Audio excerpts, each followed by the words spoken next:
All right, everyone, welcome to Piedmonters for Inclusive Education Neurodiversity Speaker Series for the IEP workshop by the Disability Rights Education and Defense Fund, otherwise known as DREDF.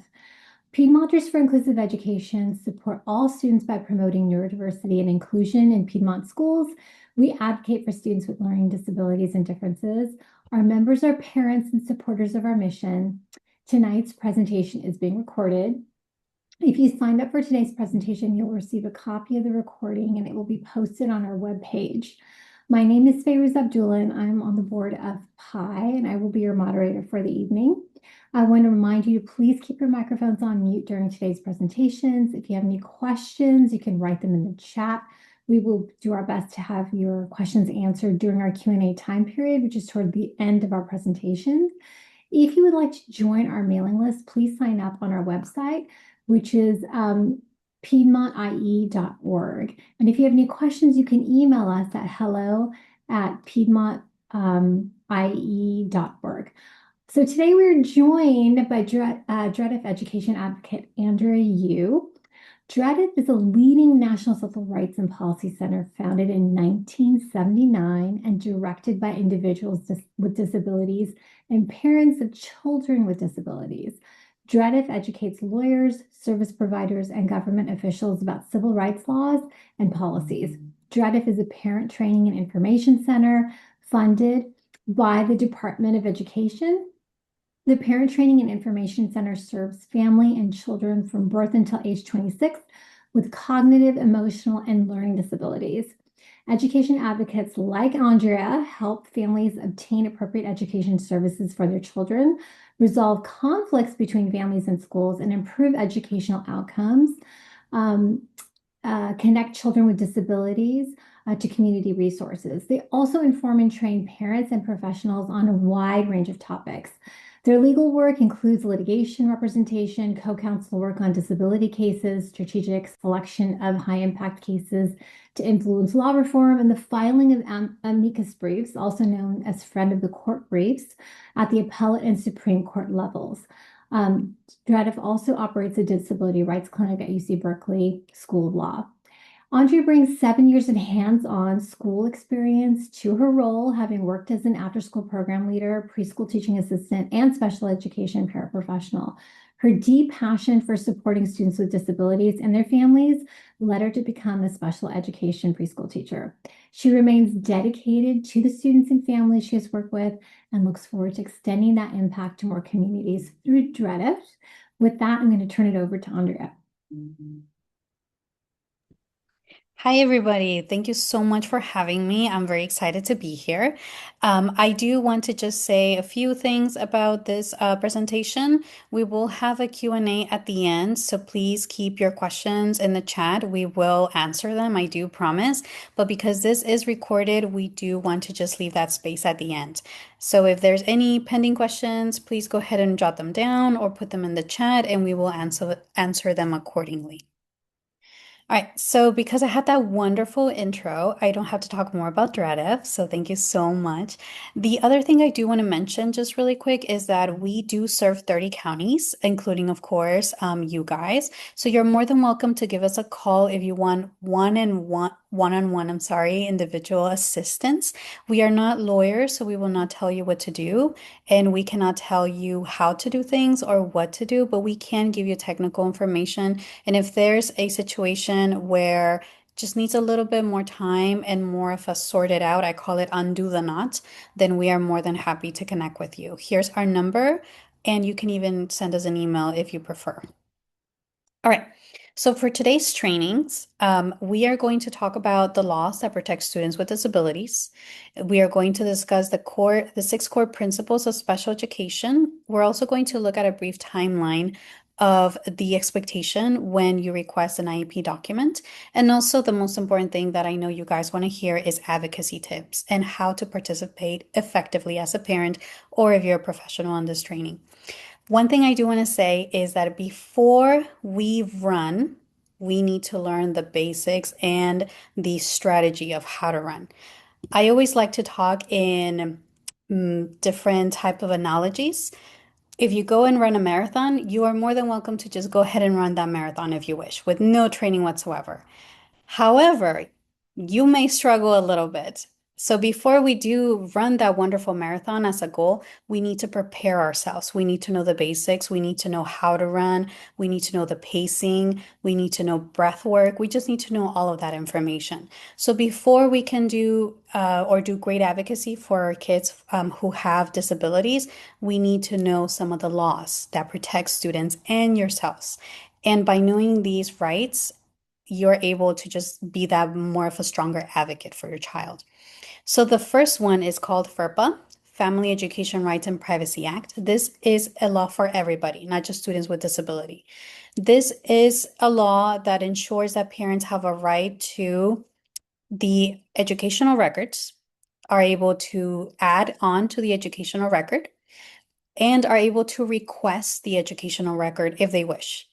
If you're going to request this educational record, you do have to request it in writing. Henceforth, we're going to do everything in writing. In California, the district has 5 business days to give you the entire educational record in writing, or send it by email, or they can send it to your home, or you can pick it up at the school office, however you wish. But that is something that you have a right to. Again, this is for all students. This is also for students until they're 18, unless you can serve them. Once the student is 18, then they have the right to request their own records or add to the record, etc. Another law you should know is the Section 504. The reason for the Section 504 is an anti-discrimination law. So what this means is that students who have disabilities or have a suspected disability, they have accommodations. Accommodations are usually in the gen ed classroom, but they're also in a special day class because it protects students who have disability or a suspected disability. Okay, you do not need a medical diagnosis for a student to receive an assessment plan, or I'm sorry, an assessment for a 504 plan, but there has to be a suspected disability, a disability that can in probably become a barrier for their day-to-day life. And that can be meaning anything. It could be sleeping, it could be concentration, it can be socialization, etc. The reason for these accommodations is to level the playing field. We want to make sure that all students have access to education. And therefore, the students who have a 504 plan, they have these accommodations. So they're able to have access to the education just like any other student. And the Section 504 plan not only applies to students who have a 504 plan, but also an IEP document, okay? Because it protects both students. I see it kind of like a ladder. So you have the FERPA, which is all the students. And then if your student has a disability and needs accommodations, you're going up the ladder. So that is the Section 504 of the Rehabilitation Act. But if your student qualifies under the IDA, which is an education law, then they have the most protection, which is now how they have an IEP document. But if you look at your IEP document, if you have one right now in front of you, you look at the offer of FAPE, and that has the accommodations included along with modifications and the services. Now, the most protection is the IDA, the Individuals with Disabilities Education Act. This one is a special education law. 504 is an anti-discrimination. That means you cannot discriminate against my students, even if they have a suspected disability. And that law, 504, protects from birth till death. So it can be applied in the schools, it could be applied in soccer team, it can be applied in the job, in colleges, etc. But under IDA, it only applies when the student is from 3 years old to 22, if they choose to stay until 22 in the district, okay? So in order for a student to qualify for IDA, and this is how they get an IEP or an individualized education program. I'm sorry, we live in the land of acronyms and special education territory. But in order for them to qualify, the district must assess them. And that's how an assessment plan comes into play, in which you, as a parent, look at the assessment plan and then you see what are the areas that the district will assess. If you agree, you sign, you return it, and now the timeline starts of the assessments. Okay. So once those assessments are concluded, then the district must identify if the student fits in one of 13 categories. It could be autism, other health impairments, which usually is ADHD, or Down syndrome is usually in that category. It could be emotional disability. It can just be one of those 13.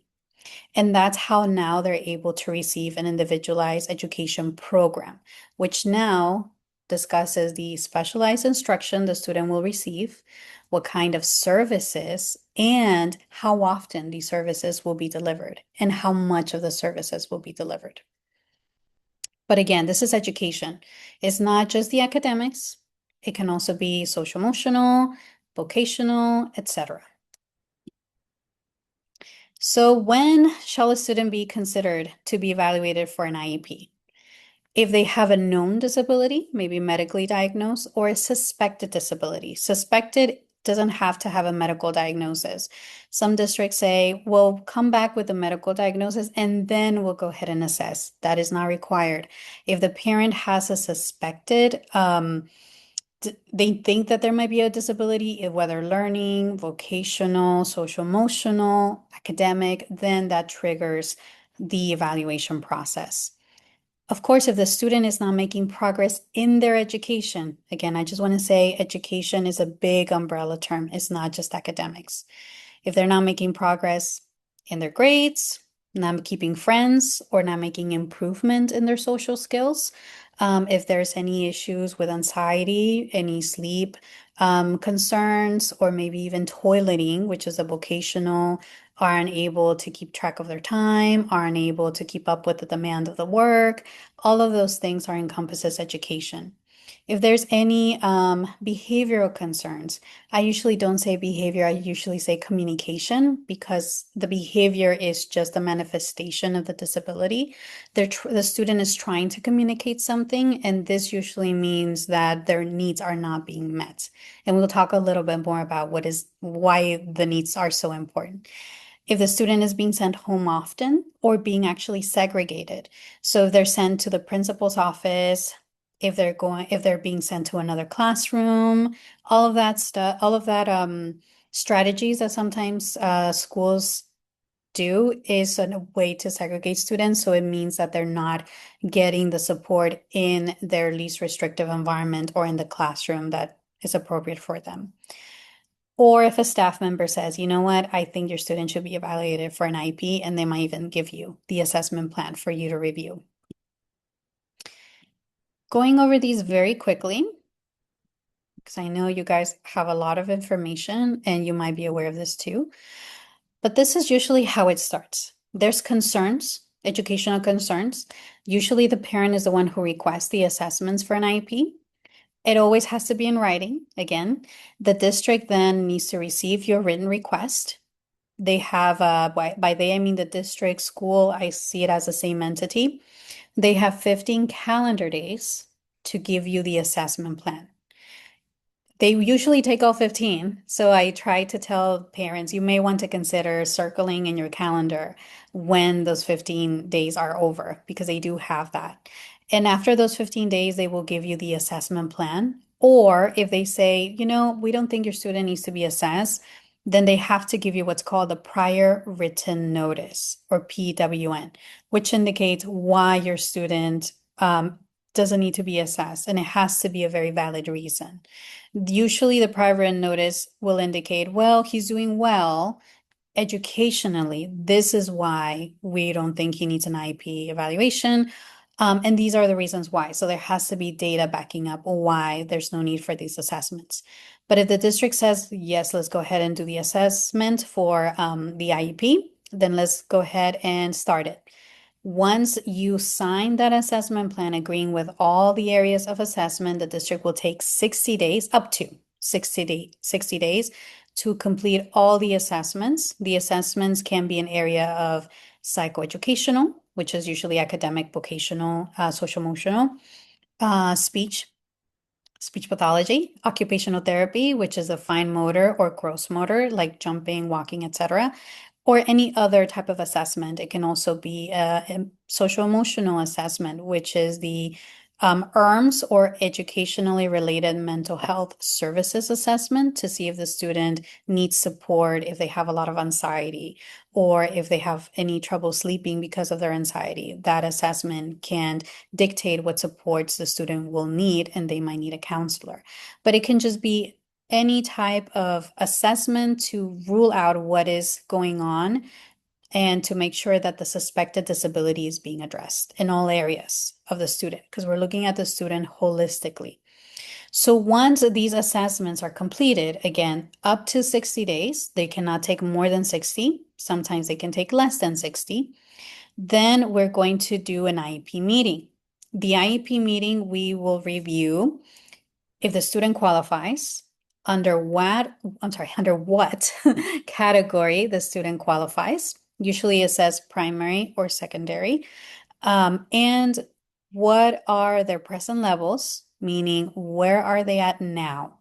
What are their strengths? What are their concerns? What is something that we need to work on? And with that data is how we come up with goals to address these concerns. Once we come up with these goals, now we come up with services because someone needs to support the student. The student is not going to teach themselves, obviously. So that's how we have a speech pathologist if we have a speech goal. That's how we have an occupational therapist if we have an OT goal. That is how we have more support social emotionally if there's a social emotional goal. So we discuss all of this in this meeting. If there's an initial meeting or even a triennial, I sometimes give a parent's tip to break that meeting into two parts. So one, we just discuss all of the assessments to discuss what's happening, what are the strengths, what are the concerns. And then on the second part, part two, now we can discuss what is the goals, what is the services, and lastly, what is the placement for my student? How are all these needs going to be met in their least restrictive environment? And we will talk about what LRE or least restrictive environment means. So once we do that, we just want to make sure everything's going great. Maybe you sign it with agreement saying, perfect, let's go ahead and start, or you sign in part saying, I agree with some things, but I don't agree with others. And I am going to make sure I write what I don't agree with because I don't want the district to implement what I don't agree with, or you don't sign. If you don't sign, then nothing gets going to be applied. But if you sign in part, at least the parts that you're in agreement with will have to be taken into account right away and also be applied to support the student right away. And the parts you don't agree with, then we can have an IEP meeting to discuss how we can meet in the middle. If there's more assessments that need to be for example, the FBA is functional behavioral assessment. I talked a little bit about the ERMS and then the assistive technology assessment. Then again, 60 days, you will receive an assessment plan, 60 days, etc. Every time a student has an IEP, there has to be what we call the annual IEP review because we need to see if they met their goals. If they haven't met their goals, something is not appropriate and we need to change it to make sure that the student meets the goals. And if a student doesn't meet the goal, I do wonder, is the goal too high? Or maybe is it that the student doesn't have the right support or the appropriate support to meet the goals? What's happening? I might need some more data, more information. You don't have to wait until the 12 months in order to have an IEP meeting. You can request an IEP meeting every 30 days if you wish, because you can request it in writing. Once you request it in writing, the district has 30 days to have this meeting. There's no such thing as emergency IEP meetings. Sometimes I hear that from parents. If the district go ahead and do that, perfect. I am not going to say anything, even more power to the parent. But technically, the district has 30 days. Within the time you requested, that is their timeline. Within that 30 day, they have to have this meeting. In order to make it a little bit easier for the district, one thing the parent might consider is telling them these are my availabilities, and I look forward to hearing from you in no less than 48 hours. So just kind of get something in the calendar and get it moving. But if everything's well, no concern, no need for more than one annual IEP, you can have one every 30 days if you wish. We do what's called the triennial, which is a reevaluation of the student, and it happens every 3 years. Every 3 years, we are going to do this process all over again, which is give the parent the assessment plan, do the assessments, and see where they're at. Because a student 3 years ago is not the same now, so we need fresh data in order to be able to support them appropriately. Here in California, if there's a break of more than 5 days, then this process stops, and you do have to wait for the district to open up in order to go back to the timeline. So it just kind of freezes for a bit and then starts to come back. The assessments are very important because the assessments are the foundation of this IEP document. If the IEP document is not strong, it usually means that the assessments were not strong. In order to have a strong foundation, we need to look holistically at all the areas of need. We need to look at the parent information because the parent is the most important member. We need to look at the teacher's information and also, of course, the professional doing the assessment. If the parent is not in agreement with the IEP evaluation, they can request what's called an independent education evaluation. Because again, we want a strong foundation, right? We need to make sure we have all this information very clearly. We need to know what are the needs of the student, because if we miss something, then that's when behaviors can arise because their needs are not being met. So if the parent wants to challenge the the IEP evaluation, then this is the approach they can take. And this is an approach that is absolutely free for the parent. Whoever has their IEP in hand right now, and if you don't, that's okay. I understand. You know, it's already late. You might be maybe cooking dinner for your kiddos, so I completely understand. But usually with the IEP document, you should also receive what's called the procedural safeguards. The procedural safeguards, those are the rights of the parents. And in that procedural safeguard list, there is that indication of if you don't agree with the IEP evaluation, you can request an independent education evaluation out of public expense, meaning the district has to pay for it. If you don't agree with the goals, if you don't agree with the services, if you don't agree with the category that the student is qualifies under an IEP, you can challenge this because you're challenging the foundation. You have the right to request an IE evaluation every time the district makes an evaluation. And you have a 2-year window to request it, okay? The way you request this independent education evaluation is in writing. You send it to the special education director. The special education director has to reply with a yes or a no. That's it. And they have to reply without unnecessary delay. There's no definition of what unnecessary delay timeline is under the IDA law, but usually 30 days is now considered unnecessary. So the special education director does need to reply without necessary delay, yes or no. If they're going to say yes, they're going to fund this IEE. You get to choose the assessors. The district will send you a list of assessors for you to choose from. You don't have to choose that list. You can choose whoever you want, as long as they meet the district's criteria, because they do have a very specific criteria. Okay. If they say, no, we don't think you need an IE, then that's where the district has to file for due process. When that occurs, that means the district has to have the burden of proof. So they need to defend their evaluations in order to state why you don't need an IE. Okay.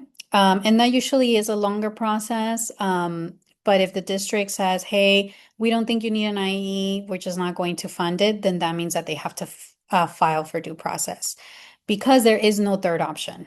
Those are the only two. I've heard many different options that the district gives to parents, along with we're just we're just not going to respond. Again, they have to respond.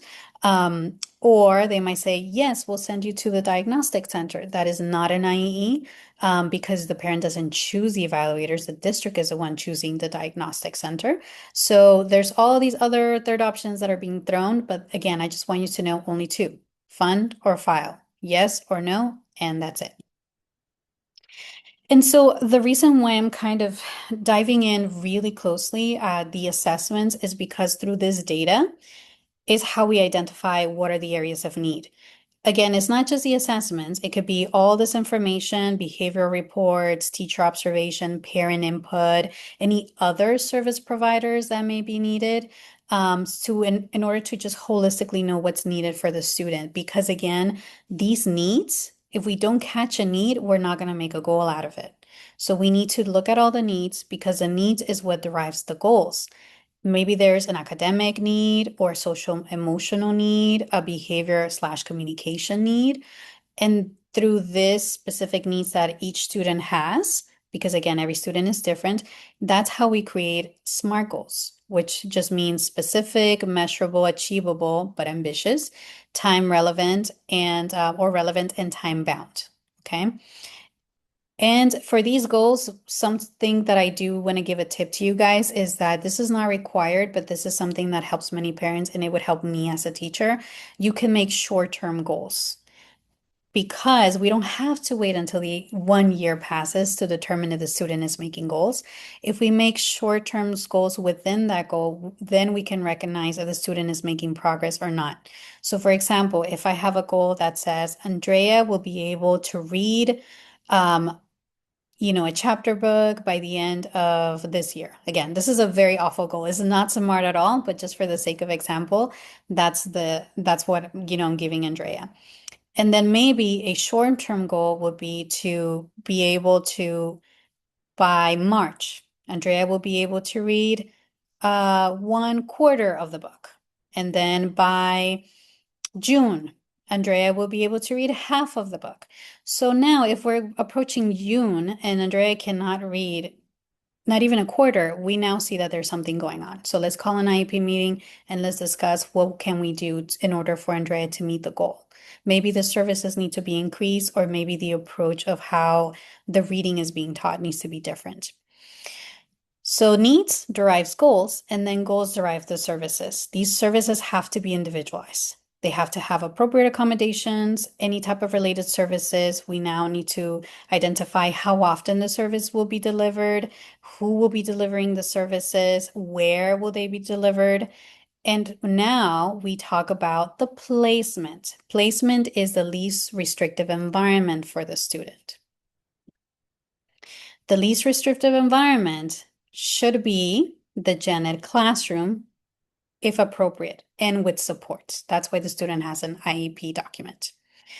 We do want to just state that inclusion benefits everybody, not just students with disabilities, because they're getting input from their peers, right? Their typical peers.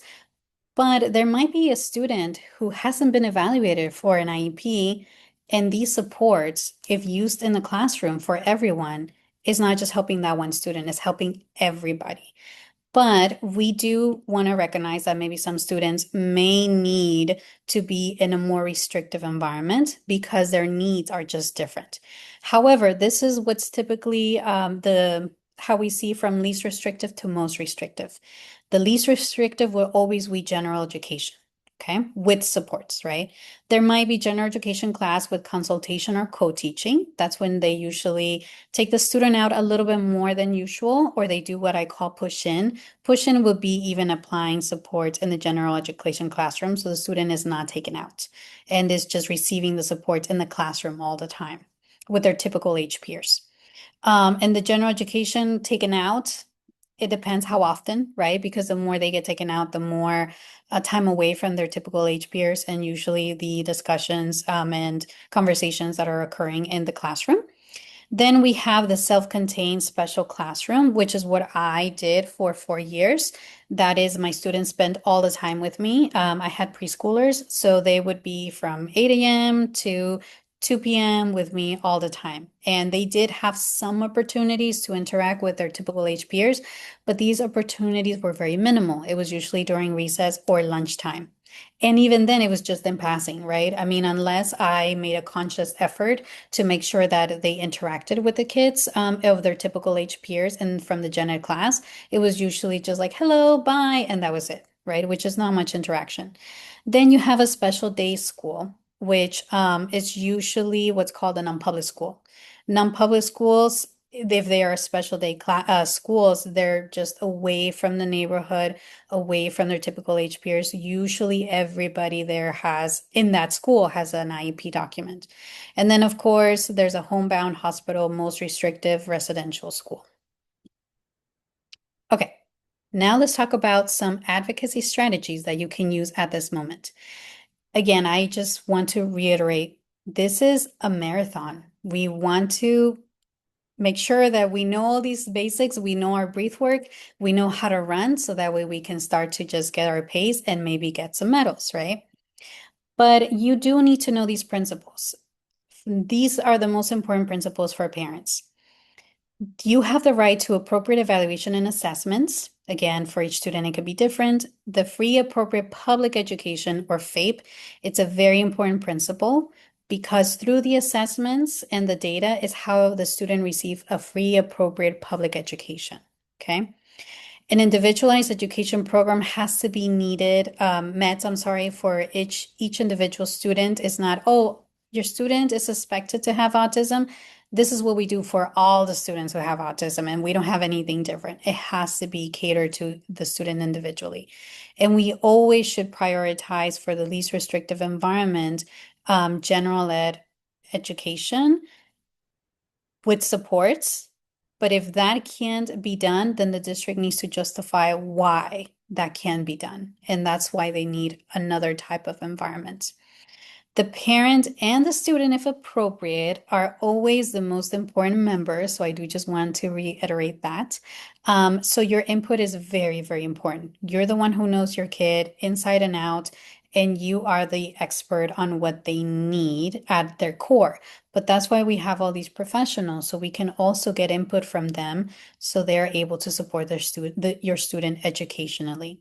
And lastly, the procedural safeguards are just your rights, and they should be given to you in every IEP meeting. You have the right to consent, like I said earlier, either in full, meaning this is an amazing IEP document, I am going to sign it and I'm ready to go. Perfect, let's do it. Or you can sign in part. I agree with some things, but these are the things that I do not want to be implemented. Or you don't sign, but that just means that it's not going to be implemented. If your student was reevaluated for a triennial and you don't sign the current IEP document, excuse me, it doesn't mean that you don't have the services anymore. It just means that the current services are not going to be applied, but the other services that he had, or the IEP document, is just going to still be applied until we figure out what is appropriate with this current one. Okay. Before you sign this document, though, you do need to understand what's in the document. If there's any questions you have, please take your time, review it, make sure that you know what you're consenting to. This is a legal document. It is an agreement with the district and yourself. And it's just better to look at it before signing. You can always resend your signature, but whatever you signed, it can't be undone, if that makes sense. So you just want to make sure that you're looking at this thoroughly and making sure you agree with it. And ask any questions to the district. If there's anything you're not sure about, the goals, if they're written in a way that you don't know what they're saying, it's very technical, it's very specific to maybe a professional, tell them, hey, I don't know what's going on, because you should be able to identify if the student is making progress or not. The other thing is that if you do have any questions, you can always call us and then we can help you with clarification. We will not tell you if it's right or wrong, okay? That's something we cannot do. But what we can do is tell you this is what it says, and then you are just that more informed and aware. Okay. So one thing I do want to say is that this is also a relationship with the district. You are in this relationship to support the student and to look at the appropriate needs of the students. I like to think of it as a marriage, right? And I really want to work with you. We want to make sure we're in the same wavelength and we're there for the kiddo. Okay. So, as you know, commitment takes patience and it also takes a lot of communication. In this sense, we're going to communicate in writing. Okay. Because if it was never said, I'm sorry, if it was never in writing, it was never said, it was never done. So we do just want to keep that constant communication in writing. We want to assume best intentions with the staff, but we also want to be able to say, I understand the situation, especially with the current cuts that may be going on, but we still want to make sure that we are getting the needs met of the students. At the end of the day, the district is there to support your kiddo educationally, right? You can always ask the district if there's any other resources or information that they will provide. The other thing that you can do is that you can audio record the IEP meeting if you wish. You can even request, I always request this accommodation for myself, is called Otter AI. So OTTER.ai, and it's a note-taking program.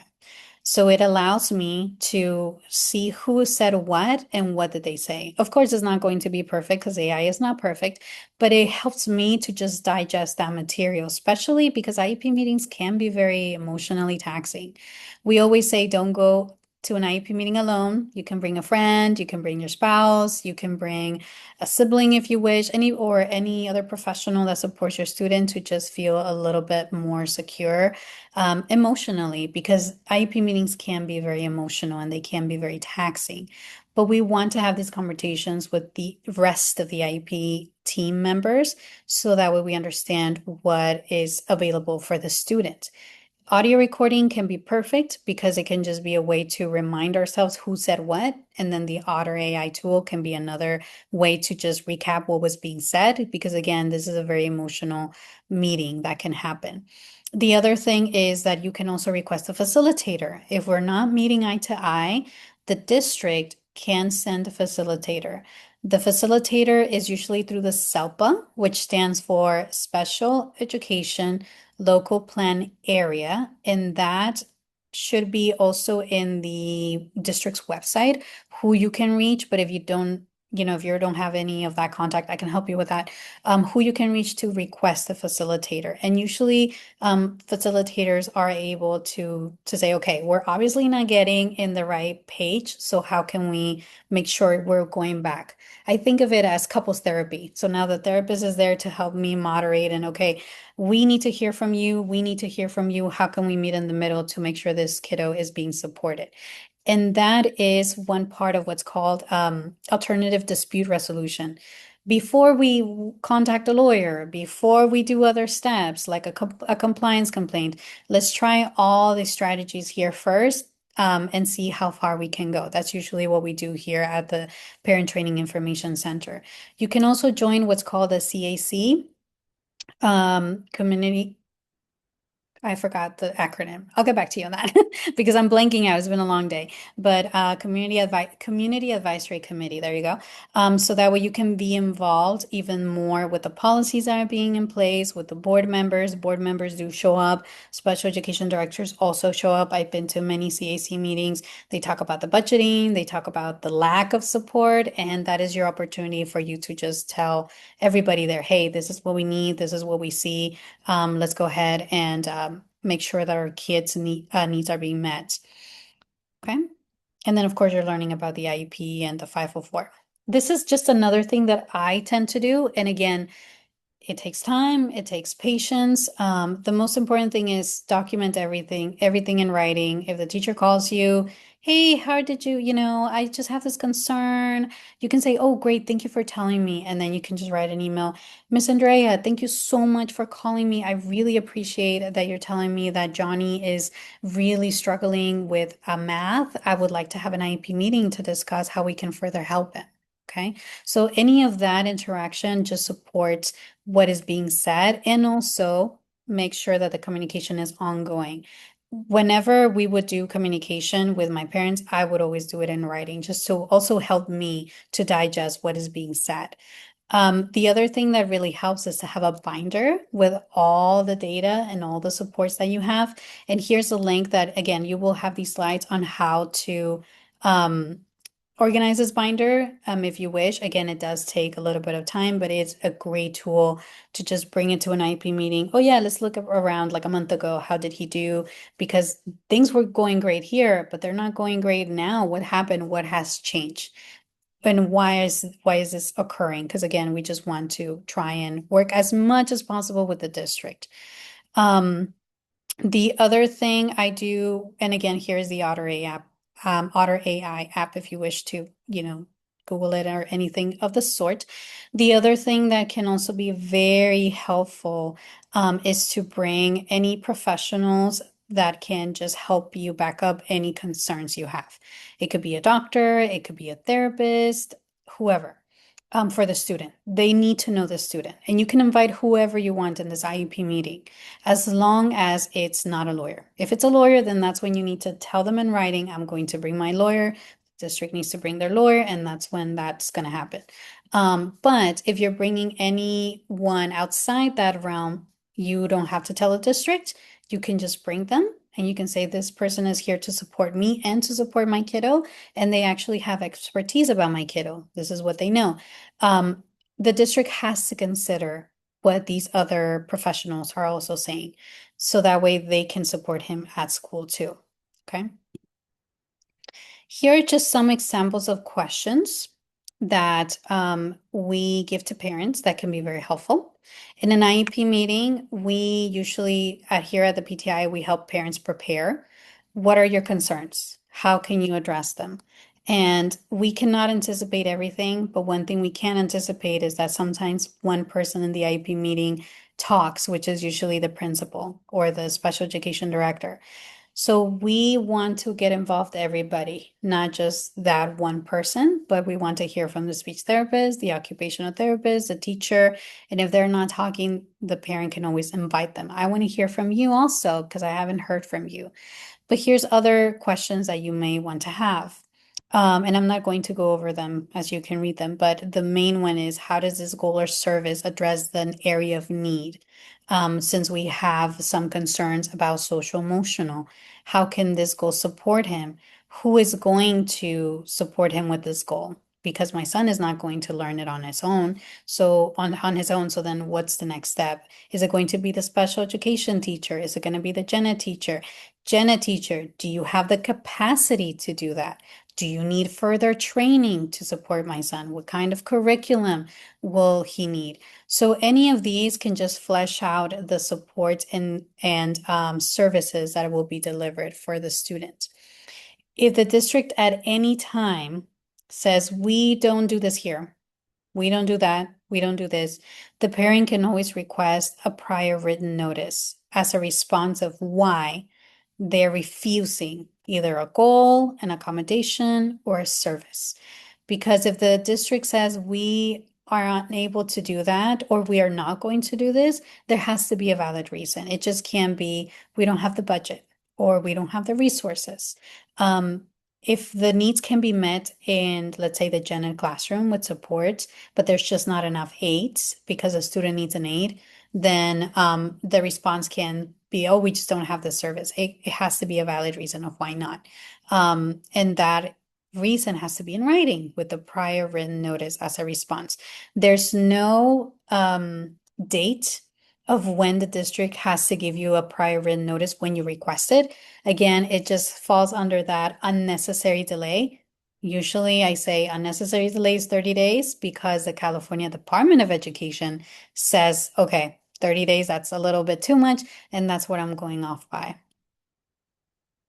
Here's some alternative dispute resolution options. We already discussed them, which was the facilitated IEP mediation, or you can also request a mediation only IEP meeting. Sorry, not IEP meeting, just meeting in general to try and come to a consensus of what the district will do to support your student. In this mediation, you do want to really know what are they offering. Okay. Because sometimes we might think we want something for a kiddo, and then we don't really know what are all the area of support that they're going to get. And then we're like, okay, I actually didn't like that, right? So we just want to make sure before you consent to anything, you may want to ask yourself, should I go see the facility or should I go see the classroom? Should I go see the teacher? When can I see them? I know that I have 30 minutes, but when do my kids really struggle? If that's the board policy, only 30 minutes. When do my kids struggle? Do they struggle in the morning, in the afternoon, midday? What happens? Because obviously something is happening, and that's why the student is communicating through their behavior. So you may want to say, I really request in the morning because that's where I'm hearing all the concerns, or late in the afternoon. That's when I'm hearing all the concerns. And if the district is proposing a different placement, a more restrictive placement, you may want to look at why is that appropriate? Maybe I want a second opinion. Maybe I want an IE to determine if that really is the appropriate setting for my student. And if I do want to consider it, you may want to also look at this facility to make sure that it is appropriate for your student. And the student might even join too. The other thing that is not mentioned here is a compliance complaint. The compliance complaint is usually when the district is not applying or they're not implementing the IEP document as written. So if the student has to have speech therapy services and they're not delivering them, that is a compliance complaint. Again, in writing, or you can call the California Department of Education, but the California Department of Education does need to do an investigation. And that investigation can take anywhere between 30 to 60 days. So sometimes if that is running in the background, we want to talk with the district to see what we can do now, right? Because my kiddo doesn't have 30 to 60 days. That's a long time for them. So maybe let's try and talk about it while this is running in the background if you wish to do that. The other thing you can file is a discrimination complaint with the Offices of Civil Rights. And that is if the accommodations are not being implemented or if the student is being segregated, not allowed to go on field trips, continuously taken out of the classroom, or just purposely being segregated for whatever reason, that is a discrimination complaint. All right, so I know I saw some questions, but before we do that, I am going to stop recording and then we can go on with our questions.